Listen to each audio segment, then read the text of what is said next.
Boa noite a todos, pessoal. Eu acredito que agora vai, beleza? Então é um prazer fazer essa nova live aí. Eu sou o Nanderson Filé, né? Nanderson Rosenal, mais conhecido como Filé, nível preta da equipe no Bush, treinador de Augusto Sakai, UFC, luta dia 5 de setembro agora contra o Virim. Também treinador de Rogério Bontorin, UFC também.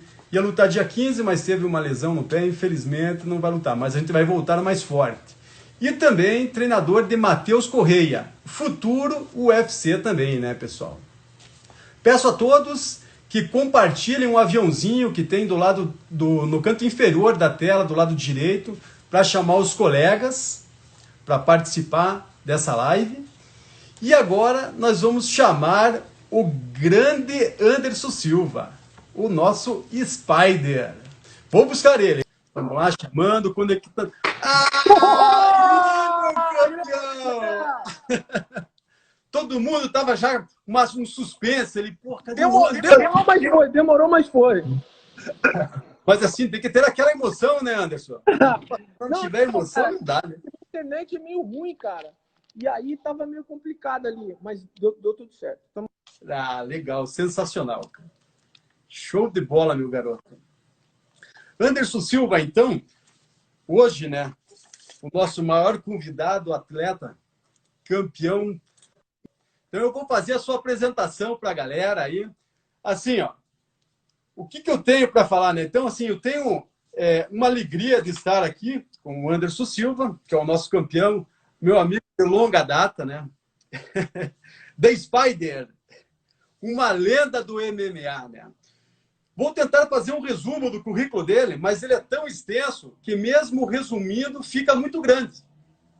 Se eu fosse falar aqui tudo que ele já fez e conquistou, a live seria só do seu currículo, pessoal. Olha o problema aqui, hein? Então vamos lá.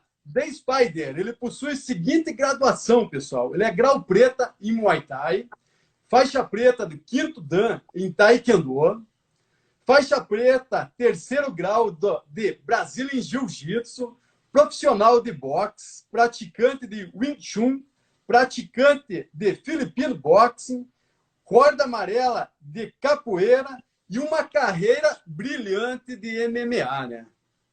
No MMA, ele tem 34 vitórias, 20 por nocaute, 6 por finalizações e 8 por decisão. Anderson, ele estreou antes da virada do século XXI em um torneio na cidade em Lençóis Paulista, estado de São Paulo, em forma de GP. Já em sua estreia, foi campeão desse GP, vencendo 2 lutas na mesma noite. Depois fez várias lutas no Meca, evento famoso naquela época em Curitiba, que nós não perdia um, né, pessoal? Suas excelentes exibições no Brasil lhe renderam uma chance de fazer várias lutas internacionais. Em 2001, Anderson Silva estreou no Chotô e lutou pelo cinturão dos pesos pesados, dos pesos médios do evento e venceu a luta por decisão unânime, conquistando seu primeiro cinturão em um grande evento de MMA. O primeiro cinturão de muitos que viria, né? Em 2002, fez excelentes lutas no Pride e em 2004 conquistou seu segundo cinturão de pesos médios em um grande evento do Cage Rage. Lutou em diversos eventos internacionais, com grandes vitórias no Chotô, Pride, Cage Rage e outros, e o UFC, né? No UFC, Anderson Silva conquistou 17 vitórias seguidas, 11 defesas de títulos consecutivas e o dono da maior sequência de defesas de título do UFC. O que mais que vocês querem, né, pessoal? Então, pessoal, agora nós vamos iniciar essa entrevista. Ela vai ser dividida em 5 blocos. O primeiro bloco é início na luta, segunda, vida pessoal, terceira, carreira, profissão, o quarto bloco, jogo rápido e o quinto, a mensagem de encerramento. O que você fala de tudo isso, Anderson, para nós? É uma satisfação muito grande, né, cara? Eu acho que você poder ter essa sorte, né? E trabalhar duro para conquistar esses títulos todos que são não são meus, né? São do Brasil. Acho que isso tudo foi conquistado por todos nós, por todas as pessoas que estavam envolvidas desde da minha introdução na arte marcial até agora. Então, eu acho que isso tudo é mérito de todas as pessoas que estiveram envolvidas durante todos esses anos dentro, dentro do meu crescimento, do meu desenvolvimento na arte marcial. Sensacional, né? Só seu currículo é invejável. Os atletas falam, caramba! E eu conto pro pessoal, porra, o Anderson, o Cartel contava muito. Eu falei, cara, você tem esse sucesso hoje porque você correu muito atrás, né? É muito mérito seu, né? Entendeu? Então, vou fazer uma primeira pergunta para você, Anderson. Me conte como que foi esse começo seu nas lutas. Conta para nós aí. Então, eu comecei, cara, nas artes marciais, eu comecei num projeto na escola. Comecei num projeto na escola onde acho que a maioria das pessoas de Curitiba que são da nossa época vão saber quem é. Com o Leandro Frates. O Leandro dava aula de capoeira no projeto da escola e eu treinava com ele. Depois, eu comecei a estudar no centro da cidade e aí eu comecei a passar na frente da academia do Mestre Kang, sempre passava na frente da academia dele. E aí comecei a treinar taekwondo, do nada, assim, comecei a treinar taekwondo. Fiquei anos lá treinando taekwondo, quando eu tive que mudar de escola, porque aí deu uns problemas em casa, não tinha mais condições de... Minha tia não tinha mais condições, tal, de pagar a escola para eu ir até o centro e tal. E aí eu comecei a estudar mais perto de casa. E aí eu passava sempre na frente, né? Porque eu estudava no professor Brandão. E aí eu passava sempre na frente da academia do Edmar, né? Do Edmar Cirilo dos Anjos e tal. Que boxer. Uma curiosidade, meu irmão já treinava, meu irmão treinava com o Rubens. Meu irmão Tico, ele já treinava com o Rubens. E eu sempre tive curiosidade, eu sempre ia ver ele treinar. E, cara, eu falava, cara, que legal essa parada. E ele não deixava eu ir muito na academia dele e tal. E aí, cara, eu comecei, tipo, passar na frente da academia do Edmar, eu parava, eu cruzava o braço, ficava olhando e tal. Até que um dia ele me chamou para treinar. E aí, cara, as coisas começaram a acontecer, né, cara? Eu comecei a treinar com o Edmar, treinei muito tempo. Na época era eu, o Vidal, Israel, o Gafanhoto, uma galera bem bacana, amigos que eu tenho até hoje. E, paralelamente a isso, a galera já treinava jiu-jitsu na academia do Mestre Gurgel, tal. A galera sempre ia lá treinar e tal. E eu tinha uns amigos meus que treinavam jiu-jitsu também, que moravam do lado da minha casa. Aí, de vez em quando, eles me chamavam para treinar. Eu comecei a me interessar. Assim, falei, caramba, essa parada é legal e tal. E aí as coisas foram acontecendo, cara. Aí Edmar acabou tendo que fechar a academia pelos problemas que ele teve em Curitiba e tal. E foi embora para os Estados Unidos. O Daledoni assumiu a academia. E a gente continuou treinando com o Cláudio Daledoni, que também é um grande amigo, um grande professor. Chamo ele de mestre também, porque me deu muita aula. E aí houve problemas com ele também, ele acabou fechando a academia. E aí ele falou para a gente, né, para alguns alunos, falou, ó, vão treinar. E aí foi onde eu comecei a treinar com o Mestre Noguchi, cara. E as coisas foram E acontecendo. conta para nós, Anderson, conta para nós, e qual que era o seu objetivo? Quando você começou a treinar, qual que era o seu objetivo? Então, meu objetivo era ser tão bom quanto as pessoas que me davam aula, né? Tinha um menino que, cara, assim, muita gente boa, que me ensinou muita coisa boa, que é o Wellington. O Wellington, que ele dava aula pra gente lá na academia do Edmar, e ele dava aula de manhã. Ele era faixa azul clara, eu era faixa branca, eu me lembro. E o Wellington, pô, era muito bom, ele chutava muito bem, cara, era um cara muito bom de Muay Thai. Na época, assim, não era Muay Thai, era uma mistura de kickbox com alguma coisa, né?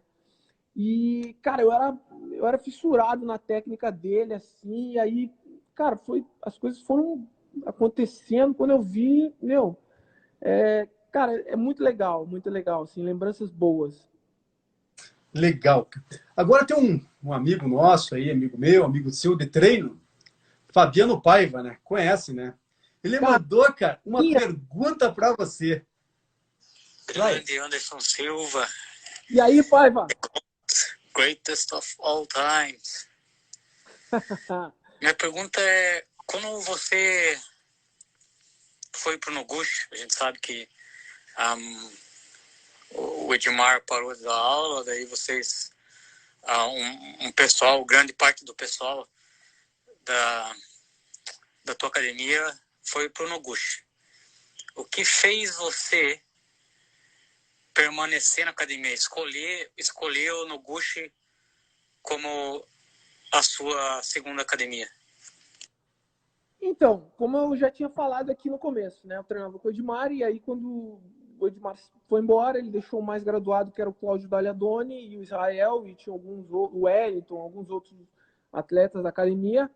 E aí, quando o Dagliadoni fechou a academia, pelos problemas que ele teve, e aí eu fui ele pediu pra gente ir pra academia do Noguchi. Eu fui pro Noguchi, acho que o Israel foi pra chutebox, que ele já acho que já treinava e tal na chutebox. Quando houve aquela separação do Edmar sair da academia chutebox, o Israel veio junto com o Edmar e tal, e outros atletas também. E eu fui pro Noguchi, eu e o Vidal, eu me lembro, eu e o Vidal fomos pro Noguchi, o Vidal ficou um tempo e aí foi pra chutebox também. E eu fiquei com o Noguchi. Assim, eu acho que foi a minha.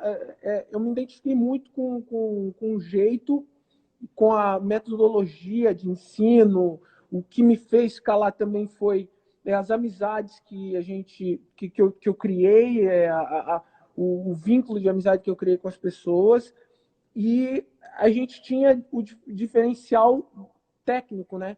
Que o Noguchi sempre prezou muito pela técnica. Então, assim, era muito difícil você ser um atleta do Noguchi e você não fazer todos os movimentos perfeitos para um lado e não fazer para o outro, né? Do teu lado, por exemplo, eu não era canhoto, eu era destro, né? Tipo, eu lutava de destro. Então, assim,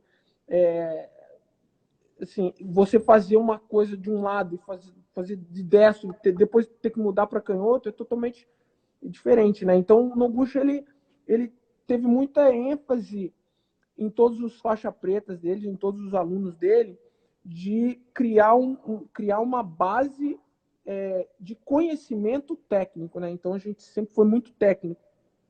Eu até quando estou treinando, quando eu estou dando aula, principalmente quando eu estou dando aula para o meu filho, eu vou lá atrás na base e tento ensinar para ele exatamente da forma que a gente aprendeu. Então, o que me fez escalar durante muitos anos foi isso, né, cara? Assim, essa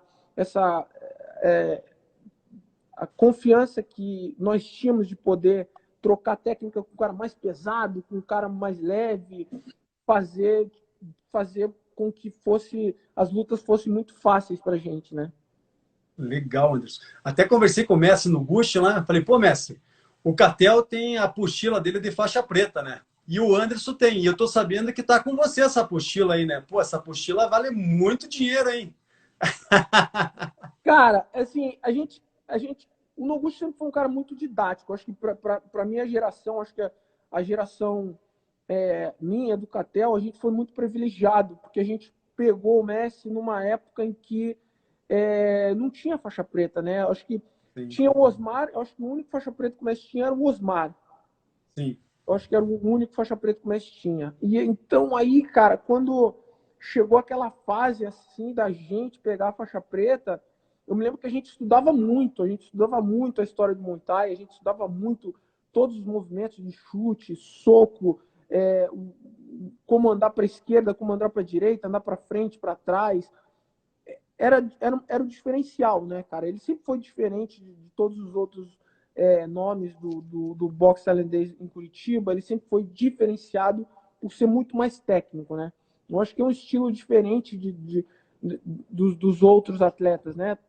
Assim, as pessoas tiveram mais acesso ao boxe tailandês, ao Muay Thai tradicional da Tailândia, depois de muito tempo, né? Então, na época do Messi, eu acho que ele conseguiu desenvolver um estilo diferenciado de todos os outros estilos, né? Ele conseguiu, dentro do biotipo dele, criar um estilo que funcionasse para qualquer um, né? Desde o faixa preta. Então, não é, a gente não pode dizer que um Muay Thai comum, né? O Muay Thai do Noguchi, ele é diferente de todos os outros Muay Thais que a gente vê em Curitiba, né? É um estilo diferente, assim. Com E aí certeza. você consegue ver isso né, nos alunos que ele tem, nos atletas que ele tem formado, nos faixa pretas, né? Sim. Agora, Anderson, tem uma pergunta do Catel Pubis para você, né? Pô, Não podia ficar de fora, né? meu irmãozão ama esse cara, bicho. Pô. Vamos lá. Abençoe muito. Pô, como é que você está, irmão? Pô, quantas histórias boas, hein? Quantas lembranças juntos e tô aqui lembrando de algum desses momentos incríveis. Pô, os treinos na Serra do Mar, as viagens para as lutas. Pô, a gente lutava e corria fazer o corne um do outro.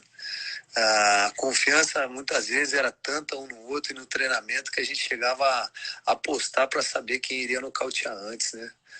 Pô, parabéns, irmão. Parabéns pela sua história, parabéns pelas suas conquistas, parabéns por ser esse grande campeão que você é. Pô, minha pergunta é simples. Qual é uma dessas histórias que te marcaram, te trouxeram algum aprendizado e você lembra até hoje? Pô, divide com a gente aí.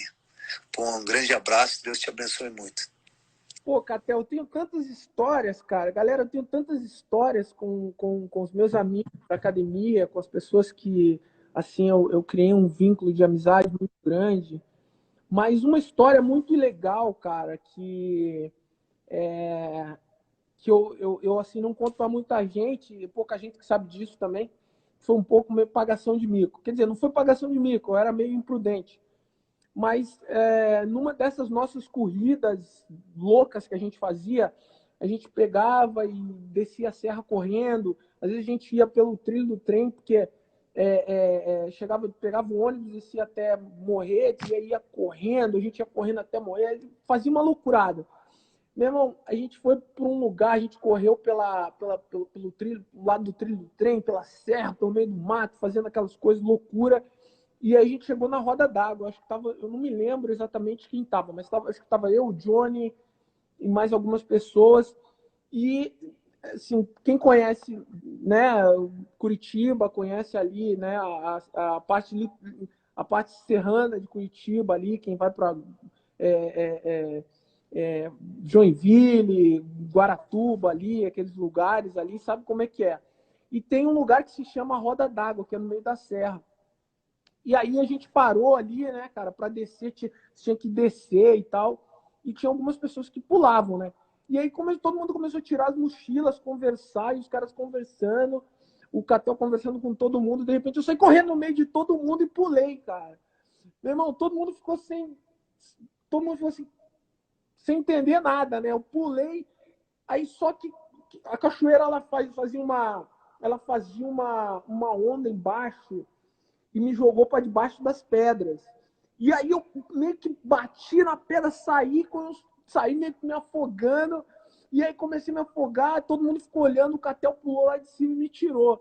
Aí foi engraçado, porque eu tava tão apavorado que aí eu não vi que tava dando pé, cara. Eu tava me afogando, aí o Catel pulou, me puxou e falou, pô, Dô, pode ficar de pé que agora não vai se afogar mais. Essa foi uma das histórias legais que a gente teve, cara. Caramba! Sensacional. E temos...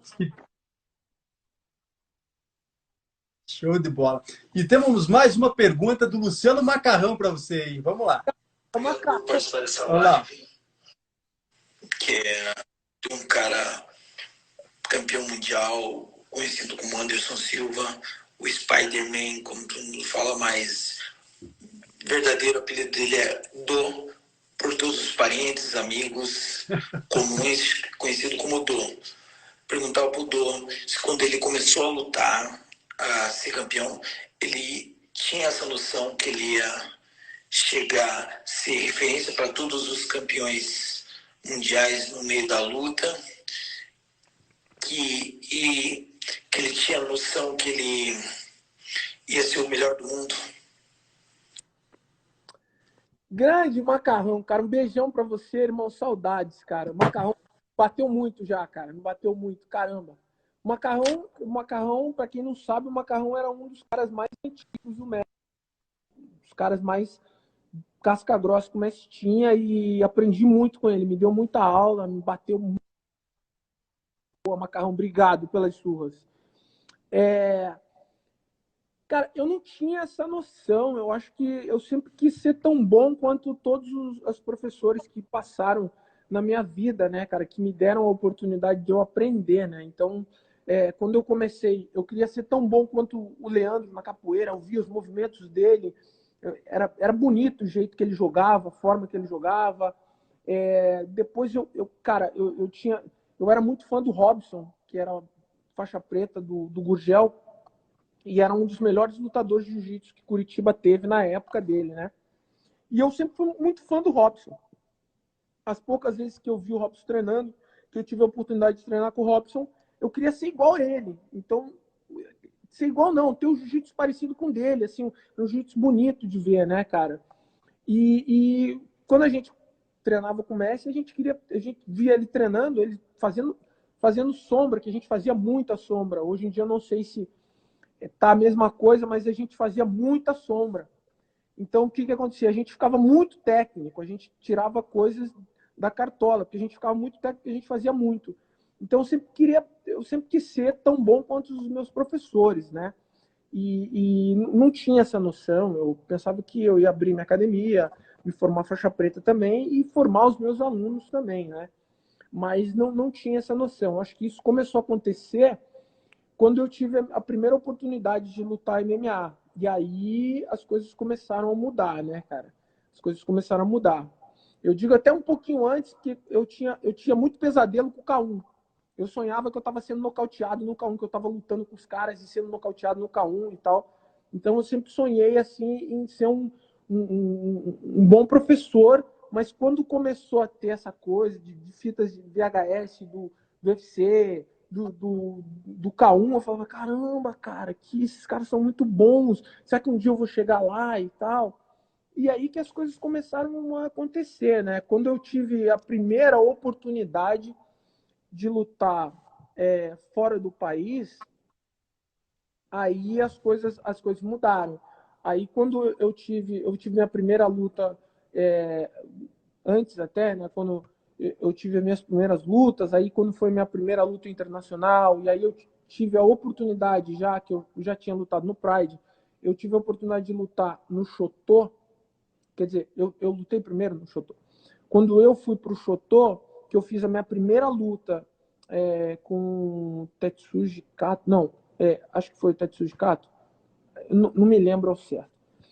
Na minha segunda luta, eu lutei pelo título do Shotô. Então, aí, como realizou isso tudo, dessa responsabilidade de falar, pô, caramba, cara, caramba, tem que representar meu país, minha escola, etc. Subiram as duas bandeiras. Sobe a bandeira do Japão e sobe a bandeira do Brasil. Subindo as duas bandeiras, começa o hino, né? Começa o hino nacional falando, caramba. Aí que caiu a ficha que eu tinha responsabilidade, né? Não só com a academia, não só com o time, mas com o Brasil também, né, cara? E aí eu tinha que, de todas as formas, provar que eu estava preparado para aquele momento, né, cara?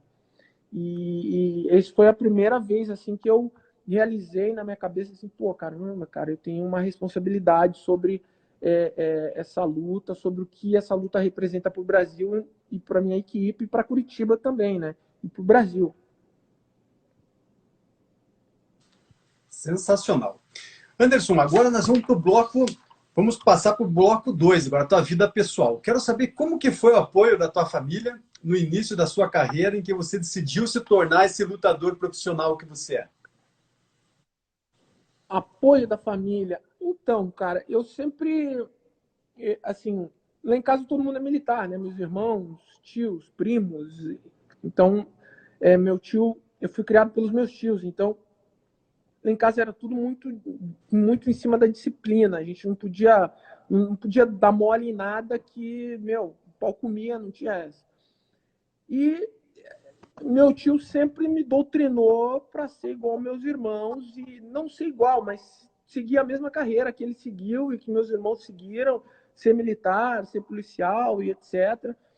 Mas eu não tinha essa ambição, eu não queria ser policial. Eu convivi muitos anos nessa doutrina e via o quanto estresse era, o quanto difícil era para os meus irmãos, até mesmo para o meu tio na época dele. Então, eu falei, quer saber, eu vou tentar na luta. E aí foi, assim, não dá para dizer que foi sorte, né? Eu acho que foi tudo aconteceu no momento certo. Eu acho que as pessoas, eu costumo falar muito aqui em casa para todo mundo, assim, né? Principalmente para os meus filhos, não existe nenhum tipo de sorte quando você não se prepara para ela.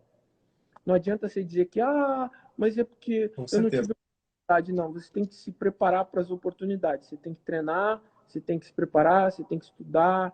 E eu acho que isso que vai fazer a diferença. Então, eu acho que isso foi a diferença, né, cara? Eu sempre treinei muito, independente. Teve épocas, né, em que eu não tinha perspectiva nenhuma. Então, eu só treinava. Eu treinava e treinava.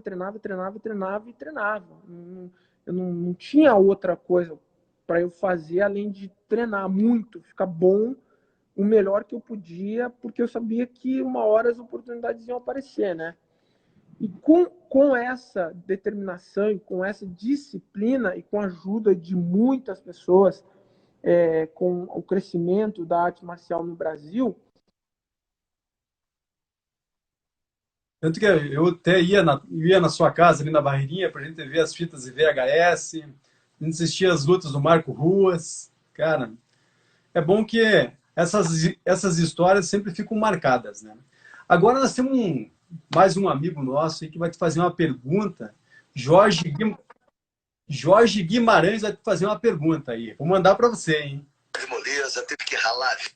Anderson, você nunca teve moleza, teve que ralar a vida toda e hoje você se encontra numa posição super confortável como provedor, podendo dar tudo do bom e do melhor para os seus filhos.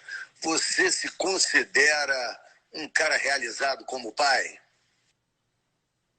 Poxa, essa é uma pergunta bem interessante. Joinha, um beijo, te amo, cara. Beijão para você. Então, eu me considero um cara que tô chegando não, tô aprendendo a cada dia que passa com os meus filhos, né? Às vezes a gente pensa que a gente está acertando, a gente está errando em dando algumas coisas, né? Ou tirando algumas coisas. Às vezes a gente se omite em falar alguma coisa. Então, acho que realizado em poder dar para os meus filhos uma vida melhor do que a que eu tive, eu tô sim, claro, mas realizado como pai, assim, poxa, caramba, tô 100% realizado. Eu vou estar 100% realizado quando eu ver todos eles realmente.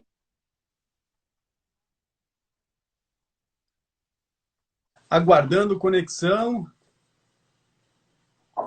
Conecta. Ah, agora ficou bom, hein? Aí, ó. Voltou, ainda bem. Não, bom, agora a gente ficou bonito agora. Legal. Desculpa Então aí, vamos galera. lá, campeão. Vou continuar aqui, então. Uma pergunta minha para você. Você conseguiu bater o recorde defendendo 11 vezes consecutivas o cinturão do UFC. É o dono da maior sequência de defesa de título. Como que era esse sentimento a cada nova defesa de título quando você entrava no cage? Conta para nós, Anderson. Cara, para mim era sempre como se eu estivesse subindo pela primeira vez, né? Eu sempre tive essa. Quando eu ganhei o título do UFC e comecei a lutar por ele, para defender ele, eu não colocava nenhuma empecilho e nada na minha cabeça que me colocasse como eu vou defender o título. Não, eu vou lá para pegar o título, né? Eu vou lá para lutar pelo título. Então, isso foi uma coisa que me ajudou muito a me manter durante muito tempo com o cinturão, né? Porque cada vez que eu ia defender o título, para mim era como se eu estivesse indo buscar o título, não defender, né? Sensacional. Muito bom. Agora tem uma pergunta do nosso amigo aqui. Você vai conhecer a voz. Boa noite. Aqui é o professor Maguila do CT no Rush. Tudo bom? Boa noite a todos aí. Anderson Silva, Spider-Man. Muito bom, Anderson. Saudades, lembranças da gente treinando lá na São Francisco, na academia de boxe lá. À noite era muito bom. Era só risada. Mas a pergunta que eu vou fazer para você, grande Spider-Man, quando você entra no cage, você tem algum receio de utilizar a perna que você lesionou? Claro que... Boa pergunta. Grande Maguilão, casca grossa. Então, no começo eu tinha, né? No começo eu tinha, assim, algumas restrições ali, eu ficava meio inseguro de chutar. Hoje em dia eu já não tenho mais esse problema, né? Antes eu ficava meio inseguro, meio apreensivo de repente acontecer de novo. Hoje em dia já não tenho mais esse problema, não. Hoje em dia eu chuto com a perna e tal, com a mesma perna e continuo fazendo os mesmos. Lógico que muita coisa mudou, né? Porque cria uma certa limitação ali. Mas eu não tenho mais esse receio, não. Legal. Agora temos mais uma pergunta do grão-mestre Fábio Noguchi para você. Como é que você se sente hoje, tendo alcançado, assim, na verdade, o pico, assim, o mais alto, assim, escalão do meio da luta hoje, sendo campeão inúmeras vezes pelo UFC? O que você para e sente hoje, você vendo da onde você começou e aonde você está agora? O que você pensa da vida nesse momento, agora atual? Assim, o que eu sempre fiz foi fazer com amor, fazer com que todas as coisas que estivessem próximas a mim tivessem 100% de verdade e amor, né? Então, tudo que eu conquistei, eu conquistei com verdade, com amor, né? Toda vez que eu subi lá subia para lutar, eu subia com a minha verdade, com o meu amor, eu subia ali para fazer o que eu amo, né? E chegar onde eu cheguei e ter a oportunidade de pessoas de diversos países, de diferentes lugares, me conhecer e saber quem eu sou, é muito gratificante. Existe uma responsabilidade muito grande sobre isso, é gratificante. E hoje eu levo a minha vida um pouco mais leve, né? Eu acho que são fases, né? Você tem aquela fase de caramba, sou imbatível, sou o melhor do mundo, e todo mundo fala isso, e onde eu vou é foto, autógrafo, etc. Eu sou o melhor do mundo, eu posso tudo, e isso tem duas. É um pouco complicado você lidar com isso. Você tem que ter pessoas boas do teu lado para te guiar nesses momentos, né? E graças a Deus eu tive boas pessoas e tive más pessoas, né? Então, assim, e eu tive a sorte de, em determinado momento, eu saber exatamente como acabar com essa coisa de, meu, você não é imbatível, você não é esse cara todo que você está pensando que você é, né? Então, assim, eu tive pessoas que me ajudaram a me colocar no meu lugar e falar, meu, se liga, você tem uma responsabilidade, não é bem assim, segura um pouco aí. E hoje eu tento viver minha vida muito simples, com muita tranquilidade, né? Eu não fico criando. É uma coisa que eu ouço bastante do meu professor, meu preparador físico, Rogério Camões. Você quer ser feliz ou quer ter razão? Hoje em dia eu não quero ter razão de nada, eu só quero ser feliz. Sensacional. E temos mais uma do grão-mestre no Rush para você, hein? Me responde aí. Você, meu amigo, tem algum projeto futuro aqui relacionado à luta aqui no Brasil? Fala pra gente aí se você tem algum projeto aí que você pretende aqui no Brasil com a luta. Então, pergunta bastante interessante, mestre. Assim, eu venho trabalhando bastante há alguns anos com um projeto que se chama, vou abrir aqui para vocês, aí, direto pro filé, um projeto que se chama Stratos, né?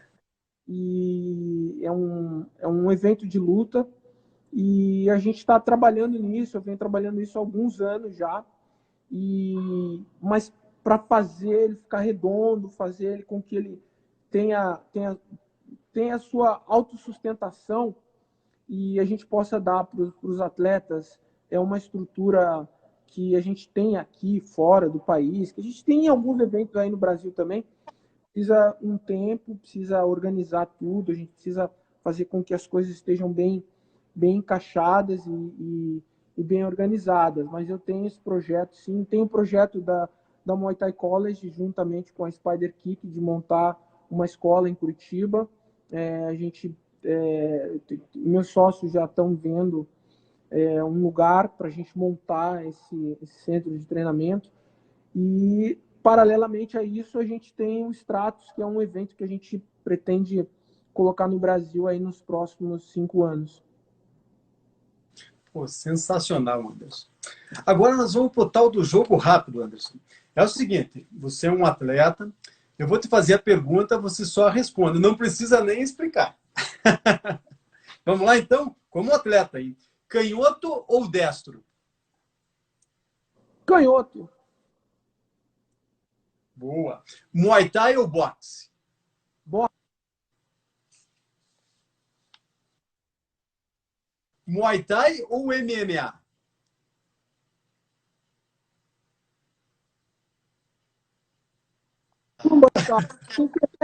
A internet está complicando, a internet não está ajudando a gente, cara.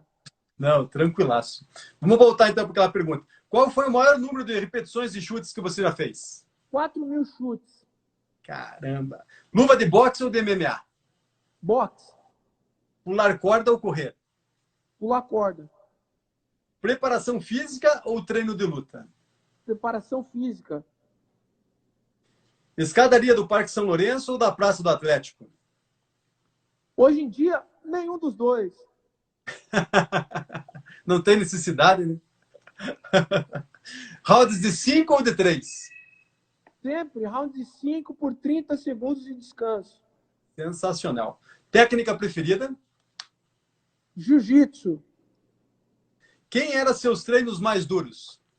Pô, eu tive muito treino duro na minha vida toda, né, cara? Sempre tive. Catel, o maior treino mais duro que eu tive toda a minha vida. Legal, era sensacional, né? Um lugar em Curitiba? A casa dos meus tios. Uma música de entrada? Ena Sancha. Comida preferida? Arroz, feijão e ovo frito. Um sonho realizado? Sonho realizado. Pô, poder ter dado uma vida digna para os meus filhos. Sensacional. E um sonho a ser realizado? Um sonho a ser realizado? Estou trabalhando nele. Sensacional. Vamos agora para o bloco 5, nosso encerramento. Fala pra gente um pouco sobre o grande... Oi? Pô, acho que não devia encerrar não, meu irmão. Pô, a internet deu pau. Conta pra nós agora. Fala pra gente um pouco sobre o grão-mestre no Bush. O que você tem para falar dele para nós? Cara, o que eu tenho para falar desse cara sensacional, né? Ele é um cara assim que sempre foi muito disciplinador, né, cara? O Noguchi é um cara que ele tem... Ninguém é perfeito. Eu, nem você, nem ninguém é perfeito. A gente nunca vai ser perfeito em lugar nenhum. A gente não vai conseguir alcançar a perfeição. Mas ele sempre foi um grande professor, um grande mestre, sempre foi um grande exemplo, né, para todos nós, para mim, para o Catel, para a minha geração assim, de faixas pretas dele. Ele sempre foi um grande exemplo. Então, é um cara que eu devo muito, né? Tudo que eu sei como professor e a minha visão de luta em relação à técnica, eu devo a ele, né? A minha visão técnica de luta, eu acho que uma coisa que as pessoas sempre falam, que eu tenho bastante, que é antecipar, como é que escapou? Antecipar não tem antecipação, né? Eu acho que isso eu aprendi com ele, né? Antecipar o inante... Sabe, sei lá, meu irmão. Eu sei que é um negócio assim. E ele sempre nos deu isso. É uma coisa que eu sempre consegui absorver dele, né, cara? Eu acho que ele é um ser humano incrível, tem um coração incrível e máximo respeito. Sensacional, cara. Anderson Silva, nós queremos agradecer você pela essa live, parabenizar pela sua carreira como atleta, sendo sempre uma pessoa que está sempre brilhando dentro do cage. Como diria Muhammad Ali, né? Aquele que não tem coragem de assumir riscos não alcançará nada na vida. Você é um grande amigo e um exemplo de atleta. Nós temos muito orgulho de ter você com a gente, campeão. Agora, Anderson Silva, deixe uma mensagem para todos que vieram assistir nós aí nessa live. Cara, olha só. Queria mandar um abraço para todos vocês, para toda a família Noguchi, né? Para todos os atletas da equipe Noguchi. Deixar um grande abraço ao Messi, né? Ele que foi o responsável por muita coisa na minha vida boa, né? Foi um cara que me deu as armas que eu necessitava para seguir com as minhas próprias pernas. E agradecer a todos vocês aqui que estão na nossa live. Agradecer você, né? Filezão, um grande amigo. Né? E a todos vocês que passaram esse tempo com a gente até agora aqui. E se vocês quiserem fazer alguma pergunta, o tempo é todo de vocês. Você também, Filé, se quiser fazer outras perguntas aí, eu estou à disposição de vocês. Até porque o pessoal não tem essa oportunidade de estar com a gente sempre e poder estar conversando com a gente. Doutora Ângela que entrou na live agora aí, a galera toda. E é isso, agradecer a todos vocês que estão participando da live. Sensacional, Anderson. Também quero agradecer a todos que assistiram e participaram dessa live, né? A nossa live vai ficar gravada, vou deixar ela gravada aí no Instagram do CT Noguchi, né? E assim, Anderson, cara, o que a gente deseja para você, cara, você sempre entrando no cage, cara, fazendo o que você mais sabe fazer, que é lutar. E assim, a gente fica muito feliz em ver que você é grato por tudo que você tem e por todos que estão com você. Beleza, meu garoto? Quero desejar uma boa noite a todos. Doa, fica com Deus, bichão, e vamos conversando, beleza? Um abraço a todos, boa noite e vamos para a luta, campeão. Valeu, galera. Beijo para todos vocês, uma ótima noite para todos aí.